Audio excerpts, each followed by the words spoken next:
Voilà, donc nous nous trouvons dans mon atelier de cuisine, dirons-nous, improvisé un petit peu, pas professionnel du tout.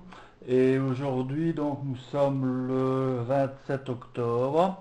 Je vais préparer pour vous cet après-midi, à mon aise et décontracté, des boulets de viande hachée, avec aussi une espèce de gratin dauphinois à ma manière.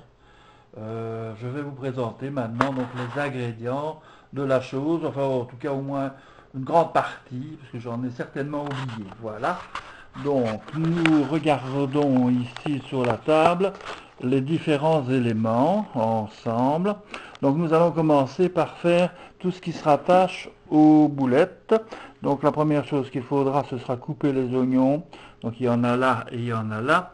Donc ces oignons-là, je vais les couper en tout petit, détailler en tout petit carré, tout petit carré.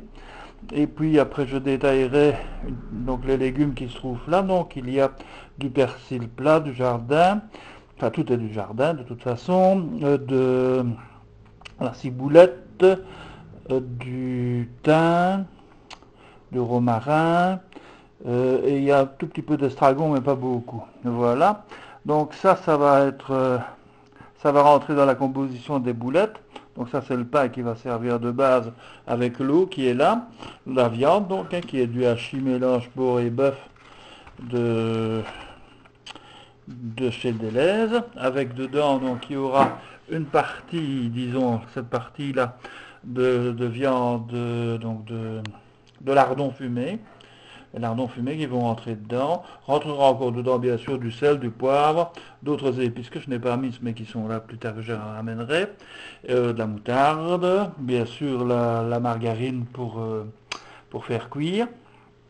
Donc, et j'expliquais donc les noix, je vais donc les passer, les décortiquer, les passer au pilon pour mettre un petit peu, ce seront des boulets un petit peu aux noix, je ne sais pas encore, à moins que je ne les mette dans la partie gratin dauphinois, j'en sais rien. Donc ça ce sont les pommes de terre qu'on a ramassées au bord des champs dimanche passé lors de notre promenade, il y en a encore, c'est quelques-unes. Donc de l'emmental râpé, du gorgonzola que je vais remettre dessous, c'est une espèce de roquefort liquide, enfin crémeux, de la crème fraîche, j'en ai pris en suffisance pour être sûr de ne pas tomber à court. Voilà, donc ça ce sera ma base de gratin dauphinois.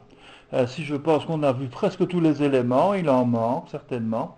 Mais enfin voilà, donc on a euh, de quoi de quoi préparer et donc la suite ce sera au fur et à mesure de, de l'avancement de ma cuisine et je vous en souhaite une belle visite gustative et délicieuse et bon appétit, voilà, etc., etc., comme on dit quoi, hein, il paraît.